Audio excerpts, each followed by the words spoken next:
Hi everybody, it's Dr. Ashanti here and we're at the National Dental Association Conference.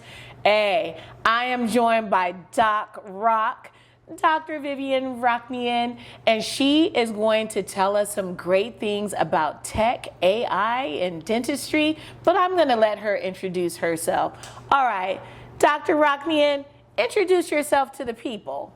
Hi everybody, it's so good to meet you. Thank you so much for having me. What an honor and wow.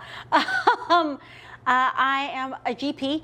I practice in Beverly Hills. I have a fee-for-service office right in the shopping district. So y'all, if you're looking to visit a dentist and maybe do a little shopping and write it all off, by all means come by. We'll take a selfie together.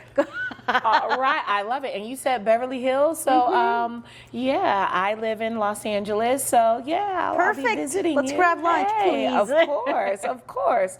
So, Doc Rock, yeah, you did a wonderful presentation on AI in dentistry. Talk to me about that. How is AI coming in and changing up dentistry? Oh my goodness, it's starting to kind of infiltrate into all of the aspects of our world. And you know, there's aspects of it that we can say, well, it's really just artistic and there's no way that AI can take over the art aspect of it.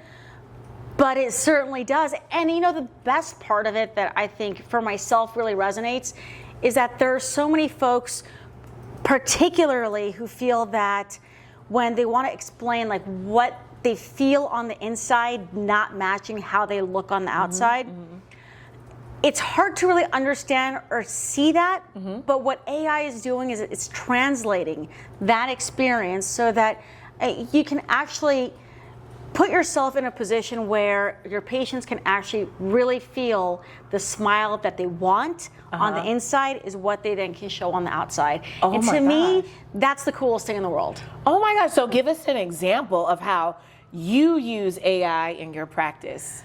So the way that I like to use it, and actually what I talked about this morning that really got some folks being like, so I'll have a patient come in and part of the early part of the consult is, so what would you like done? Not just that though, but if I had a magic wand and that magic wand could make you look however it is that you want to look, what does that look like to you? Describe that. And then I have somebody in the back typing the whole thing out.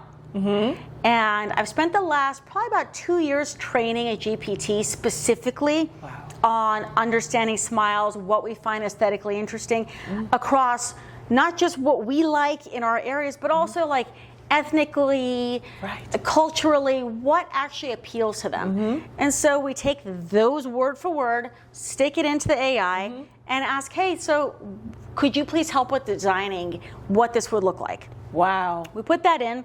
And then it says like central's a little bit longer, lateral's a little bit more rounded, things of that sort. And then even down to like what kinds of materials to use. I have my team then grab all that information, put that all into a special app. And what that app does is it then shows those smiles in your mouth and on your face. Get out of here. Oh my gosh. I'm trying not to fangirl. Okay. But wait, there's more. Okay. So you pick out, like, let's say you like 2 of them. Hey, I'm not sure if I like this one or that one. All right. I'll 3D print them and you can try them on in about an hour. Oh my goodness. Okay, so with the 3D printing, my background is more on the medical side. Sure. So I'm familiar with the 3D printing with orthotics, prosthetics. Talk to us about the 3D printing for the teeth. So it's a smile trial. And so, so what happens is with the app, you pick out whatever smiles you like. We scan everything so we know it's going to fit up, over, and around, and turn it into an STL file. It then goes right into the printer. It dips it up and down, and it then turns out into like a color of white. And then I have one of my assistants loves working on nails. And so I have a custom tooth staining kit. And so she will sit down and stain it all whatever colors that you like. And people can actually then see what the theoretic end result will look like, but they can also feel it. And they can also take it home and show it to their families. Because you know, you get together with your girlfriends and you have like I don't know, a mimosa Right. or a snack or a martini or whatever, and you start kind of asking, hey guys, what do you think of this? I want to get my teeth done. What are your thoughts on that? And so this way they can actually take it home, try it all out with their friends, and then they come back and say, Doc, we all decided we like this one. All right, great, let's get the show on the road. I love it. I love it. And that is literally the future of dentistry. So talk to me, Dr. Rock. Being a female dentist with tech and being in this game, did you know that this would be you, right? This would be your path. Absolutely not. Absolutely not, no way. First off, I mean, my passion's always been surgery. Wow. So I call myself a cutter. I mean, I love implants. I've always been a surgically inclined doc. And so when people would say, oh no, but you're a cosmetic dentist, no, I want nothing to do with the art. No. There's no blood, all right? And like what I like about surgery is, you know if you got it right, you know if you got it wrong. Right. Smile design, who knows? They might go home that night and be like, hey, my boyfriend thinks I look ugly. And that's it. So there's that aspect. And then there's also the aspect of, I mean, studying surgeries, I was always the only girl in the room. Wow. Technology stuff, I'm still pretty much the only girl around. And so from that perspective, it's like, gosh, I went from one spot where I'm always around a bunch of dudes to a different time, different topic, still a whole bunch of dudes. But the most fun part of all of it is I'm actually doing things to make all of us look great. Right. So you said something that pricked my ears. You said, I'm the only one with all these dudes in the room. How can we get more girls to rock like you? You know, I love that question, and I'm so proud of the fact that more than 50% of each of our dental school classes are all women now. Wow. Like, yes, we're finally up and over that hump. But really, I'd say the most profound lesson that I wish I'd learned earlier was don't take no for an answer. And when people have a problem with your presence, that's exactly where you should be then. That part.